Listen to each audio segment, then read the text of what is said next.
Sé que muchos de vosotros estáis interesados en mi opinión acerca de la cetosis. Sé que muchos de vosotros tenéis dudas y cierta preocupación acerca de posibles efectos secundarios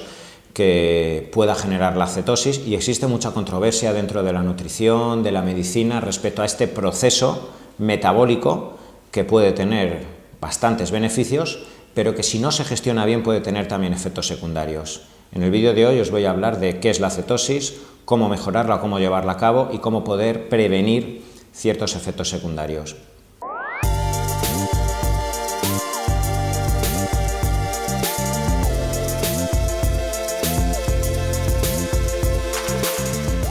La cetosis es el proceso metabólico por el cual, cuando en el organismo existe una depleción de los niveles de glucógeno, porque la persona está dejando de consumir hidratos de carbono, ha decidido estratégicamente no consumir arroz, pasta, pan, patata, boniato, fruta, incluso ha decidido disminuir la cantidad de hidrato de carbono paulatinamente o de forma aguda, de forma que en el momento que hemos reducido el consumo de hidrato de carbono, el organismo ha empezado a eliminar los depósitos de glucógeno hepático primero durante unas 12-18 horas y a partir de ahí, durante los siguientes días, ha empezado a eliminar el glucógeno muscular. Llega un momento donde si la persona sigue sin introducir hidratos de carbono y moléculas de glucosa, el organismo, al no tener la glucosa externa y no tener tampoco depósitos de glucógeno que puedan ir soltando esa glucosa, el organismo debe recurrir a otra fuente energética, que son los depósitos de grasa. Entonces el organismo empieza a liberar los ácidos grasos que se encuentran acumulados en forma de triglicéridos en los adipocitos, empieza a eliminar también grasa a nivel visceral y empezamos a utilizar como fuente energética a nivel mitocondrial esos ácidos grasos. El organismo empezará a producir ATP, que es la moneda energética que todos sabéis que necesitamos para nuestro día a día, pero un efecto colateral de esa utilización, de ese uso de la grasa como recurso energético para obtener ATP, es la formación a nivel del hígado de cuerpos cetónicos. Cuando la concentración de los cuerpos cetónicos llega a determinado nivel, estamos hablando de que la persona ha entrado en cetosis. La cetosis, por tanto, sería el estado en el cual existe cierta hipoglucemia o glucemia controlada, pero sin un aporte de glucosa y sin los depósitos de glucógeno necesarios como para obtener ATP de la glucosa, y que el organismo obtenga ATP desde la grasa y que como efecto colateral el hígado produzca cuerpos cetónicos. Normalmente, y depende de la sensibilidad a la insulina que tenga la persona, debemos reducir hasta cierta cantidad de hidratos de carbono. Hay personas que con 60-70 gramos de hidrato de carbono a lo largo del día ya entran en cetosis, hay personas que tienen que limitarse a 20 gramos, incluso 10, si tienen una alta resistencia a la insulina. Existe bastante variabilidad, hay gente que en 3 días entra en cetosis y hay gente que hay que esperar hasta los 10 días. Entonces existe bastante, no se puede decir que tal persona va a entrar en cetosis tal día, en tal momento, porque depende de bastantes variables.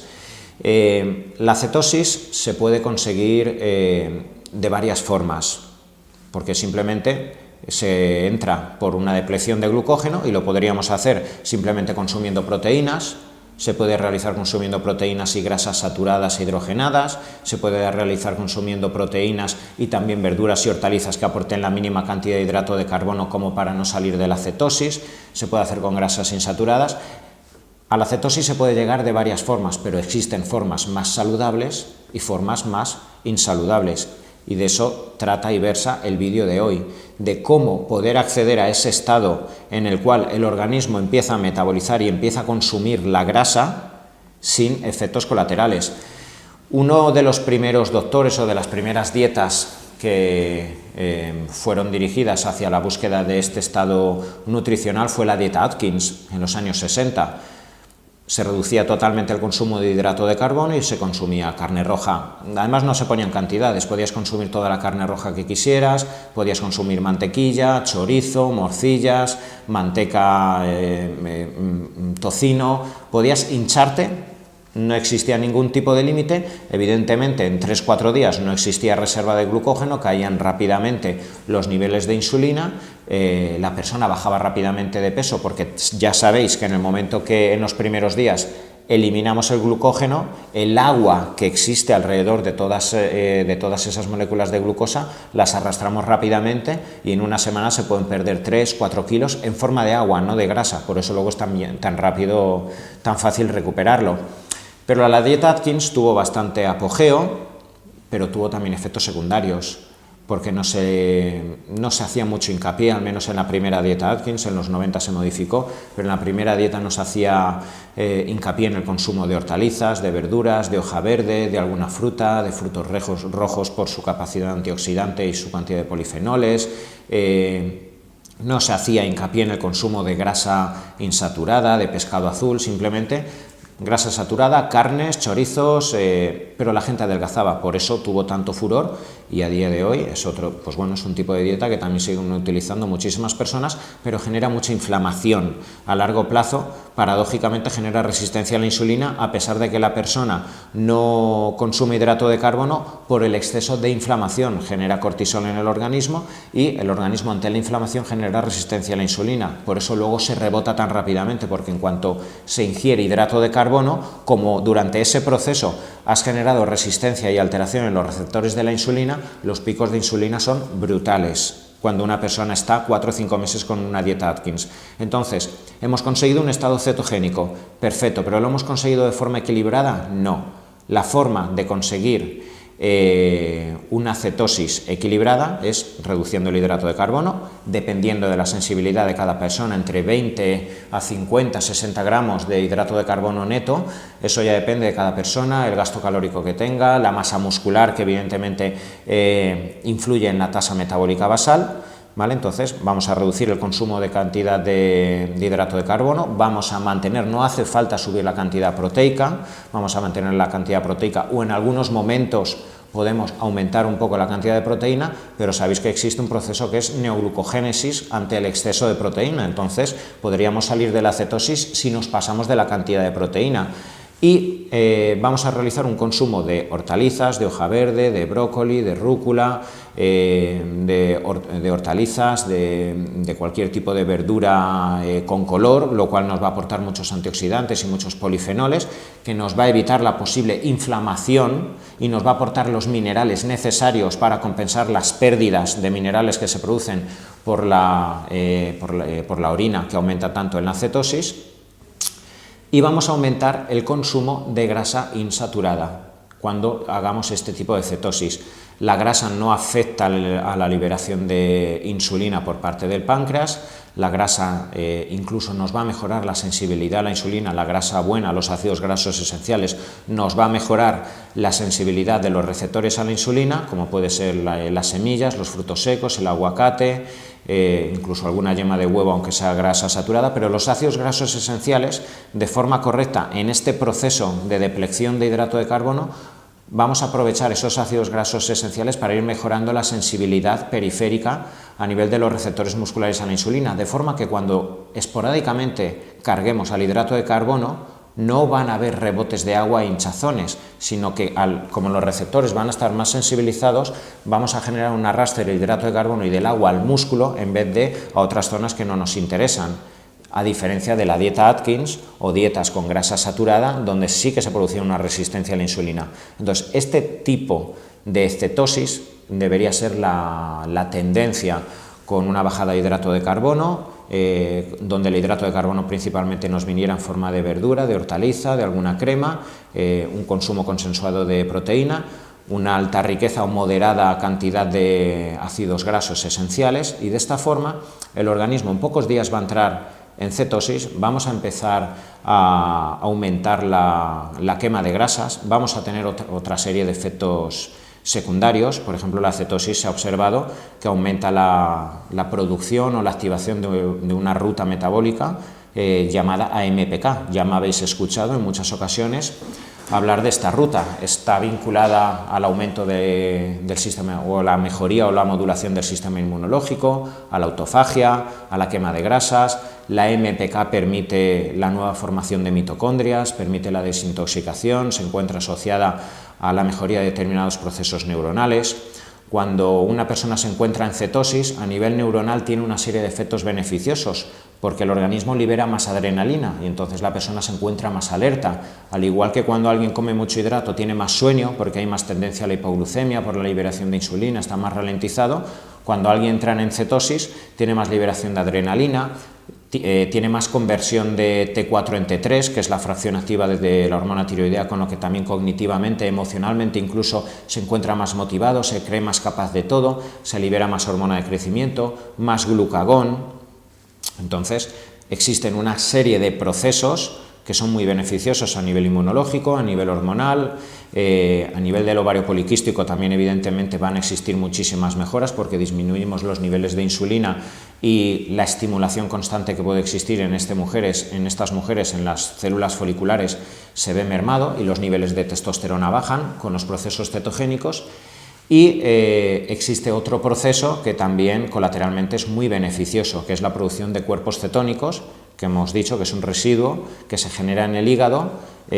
a través de las grasas. Existen varios tipos de cuerpos cetónicos. Está la cetoacetona y el beta-hidroxibutarato, que son dos tipos de cuerpos cetónicos que pueden ser a su vez utilizados por el hígado, por el corazón y sobre todo por las neuronas. Y esto es algo muy beneficioso que se ha observado y de ahí las particularidades médicas de la cetosis y por qué la cetosis se ha utilizado en determinados procesos médicos para intentar revertir determinadas patologías. Por ejemplo, la primera patología que usó la cetosis a nivel terapéutico fue la epilepsia en los años 20. Y se ha observado que cualquier individuo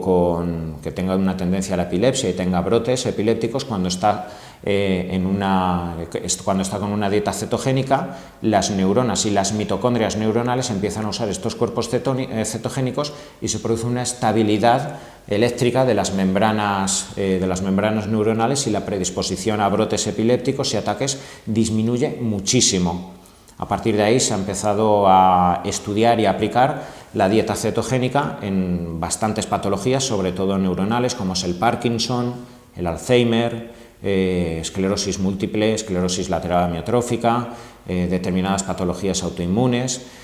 un sinfín de patologías donde se observaba que la funcionalidad de la mitocondria estaba mermando y en el momento que se entra en este proceso de cetosis, los cuerpos cetogénicos alimentan a la mitocondria para que se reactive, se produce una estabilidad de la membrana neuronal y muchos de estos procesos no vamos a decir que se curen, pero sí que se ha observado cierta mejora o bastante mejora en algunos casos, apoyándose en los fármacos. No estamos hablando evidentemente de dejar una farmacología por una dieta, pero sí de la sinergia correcta. Existe otro tipo de cuerpo cetogénico, que es la cetona, que es así que no es utilizada por el organismo y es la que se elimina por la orina y es la que nos permite saber con las famosas tiritas si estamos en cetosis o no. Cuando se pone morada significa que existe un exceso de acetona y significa que el cuerpo está eliminando los ácidos y significa que el organismo funciona bien, porque el organismo no se puede quedar ácido. Os vuelvo siempre a incidir en que el organismo siempre va a regular su pH entre 7,35, 7,45 aproximadamente. El pH siempre va a estar neutro y va a hacer lo que tenga que hacer para no caer en una acidosis. Por eso, cuando el cuerpo no puede utilizar determinados cuerpos cetónicos como es la acetona, lo elimina por la orina y por eso tú te miras en ayunas o después de hacer deporte la tirita en la orina y ves si es morada y ves que hay un exceso de acetona, lo cual indirectamente nos está diciendo que el cuerpo está quemando grasa y que está funcionando bien, de hecho, porque está eliminando el exceso y el residuo ácido para que no entres en una acidosis metabólica. Y con esto quiero decir que es muy diferente una cetosis nutricional y fisiológicamente bien llevada a una cetoacidosis, que existe cierta controversia y existe mucha gente que tiene miedo de hacer una cetosis por si va a caer en una cetoacidosis metabólica. A menos que exista una patología de base, como es una insuficiencia renal crónica, o como es una diabetes tipo 1 mal gestionada por el control de la insulina o porque la persona no coma o porque un diabético tipo 1 deje de tomar hidratos, que eso nunca, si alguno de vosotros es diabético tipo 1 y es deportista y está viendo este vídeo, la cetosis no es para vosotros. ¿Vale? Podéis reducir hidrato de carbono, podéis limitar la cantidad de hidrato de carbono, pero nunca podéis quedaros sin hidrato de carbono en vuestra alimentación, porque ese sí que es un riesgo y además mortal, entrar en una cetoacidosis metabólica condicionada porque se ha producido un aumento de la cetona tan elevado, el cuerpo no ha podido gestionar tanta cantidad de cuerpos cetónicos, se ha producido una acidosis y la persona puede morir. Pero nutricionalmente cualquier persona que tenga su funcionalidad renal correcta y que no tenga una diabetes no va a caer en una cetoacidosis metabólica, porque el organismo tiene los recursos suficientes para generar un efecto tampón y controlar el pH y no caer nunca en una acidosis. ¿Cuál es uno de los efectos secundarios que, por ejemplo, alguien que haga una cetosis y no controle la ingesta de hortalizas o de minerales? Que para controlar ese pH el organismo necesita minerales, sobre todo el calcio, el magnesio, el potasio, y se encuentran principalmente en los huesos. Si el organismo, para controlar ese exceso de pérdida de minerales, esa tendencia hacia la acidosis, tiene que recurrir a los minerales del hueso, se podría producir una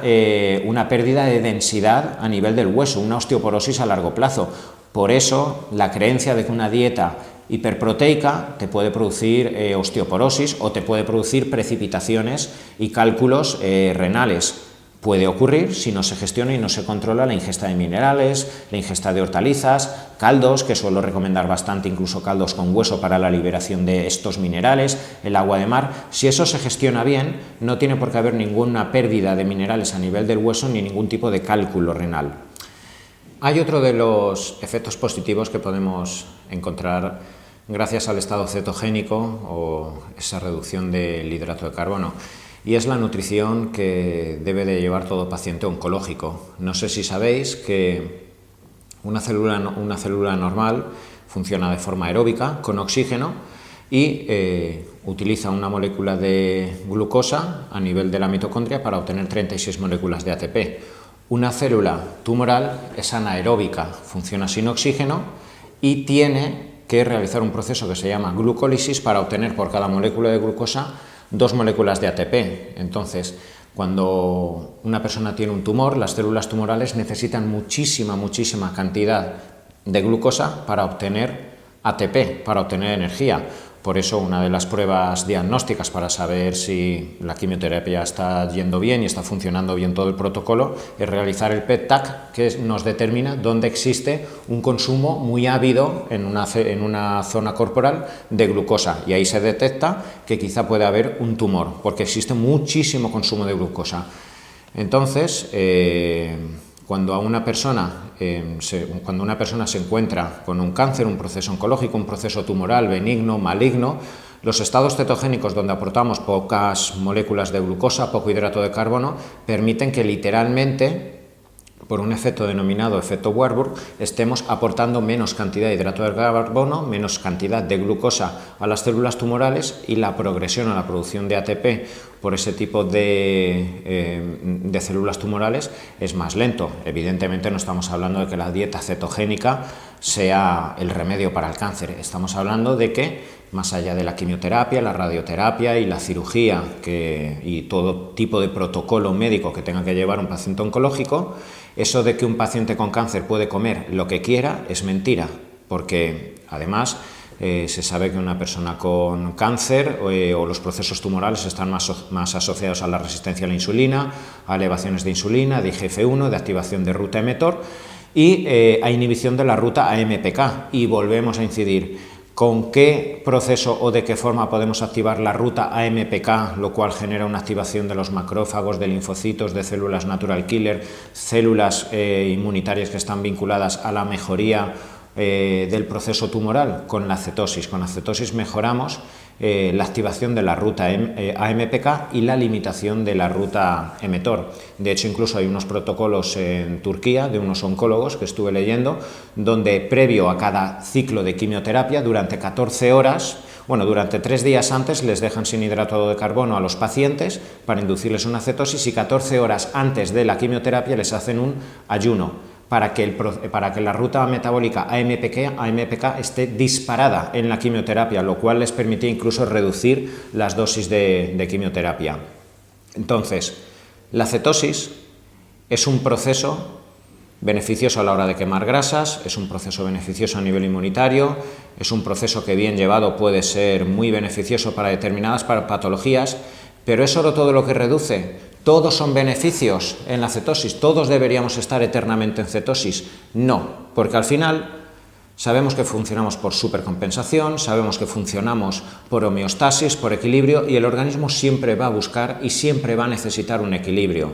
Cuando una persona se encuentra en cetosis, evidentemente dispara la ruta MPK, pero la ruta mTOR, que es la vinculada a la hipertrofia muscular, a la construcción de estructuras, a la formación de estructuras proteicas del cabello, el colágeno, etcétera, empieza a mermar. Si tenemos menor capacidad de activación de la ruta mTOR, cualquier persona que quiera generar una hipertrofia, una construcción muscular, realiza halterofilia, realiza ejercicios de fuerza o incluso ejercicios de endurance, si constantemente está en una cetosis, evidentemente el rendimiento va a mermar, y mucho. Incluso una persona que normalmente no haga deporte pero quiere hacer una cetosis y mantenerse en ella, llega un momento que por hipofunción de la ruta metabólica mTOR empieza a perder masa muscular, lo cual puede condicionar también pérdidas de fijación de calcio en los huesos, puede perder colágeno, etc. Entonces, la cetosis la podemos aportar durante unos días, una semana, 2 semanas máximo, estratégicamente. Estamos hablando de personas normales, no alguien que específicamente nos venga con una epilepsia o con un Alzheimer o los casos estratégicamente médicos de los que he hablado antes, pero para cualquier persona normal debemos de buscarla estratégicamente para depleccionar los depósitos de glucógeno, generar una supercompensación determinados días a la semana donde carguemos de hidrato de carbono, incluso con alto índice glucémico, y que por haber sensibilizado a los receptores de insulina con esa grasa insaturada, la absorción del hidrato de carbono junto al agua y el uso de la insulina sea correcto a nivel muscular, lo cual nos aporte beneficios en cuanto a hipertrofia, en cuanto a fuerza, en cuanto a génesis de mitocondrias, en cuanto a formación de colágeno, etcétera. Pero nunca en principio deberíamos mantener una cetosis a largo plazo. Incluso fijaos que los protocolos de los que os he hablado de Turquía a nivel oncológico aplican ese intento de activación de ruta MPK, pero 2 días a la semana les hacen una rutina de pesas con una carga de hidratos de carbono hasta incluso de alto índice glucémico. ¿Para qué? Para activar la ruta mTOR, producir masa muscular y disparar el sistema inmune, porque uno de los grandes efectos secundarios de los pacientes oncológicos es que con la quimioterapia también se puede producir una inmunosupresión que acabe ocasionando una neumonía, etcétera, y es algo que relativamente se puede compensar manteniendo la masa muscular y la integridad de esos músculos, y eso no se podría conseguir si estuviéramos eternamente en una cetosis con una activación constante de la ruta MPK. Por eso, al final volvemos a lo mismo. La cetosis es una gran estrategia nutricional, fisiológica, una gran estrategia para quemar grasa y una gran estrategia terapéutica a nivel de determinadas patologías médicas, pero siempre bien llevada, con un control en manos de un buen profesional, un buen nutricionista, un buen preparador, un buen médico que sepa estratégicamente cómo compensar los efectos secundarios, y siempre, una vez hemos alcanzado ese estado de cetosis, con inclusión de hidratos de carbono en determinados días en función del deporte que hagamos.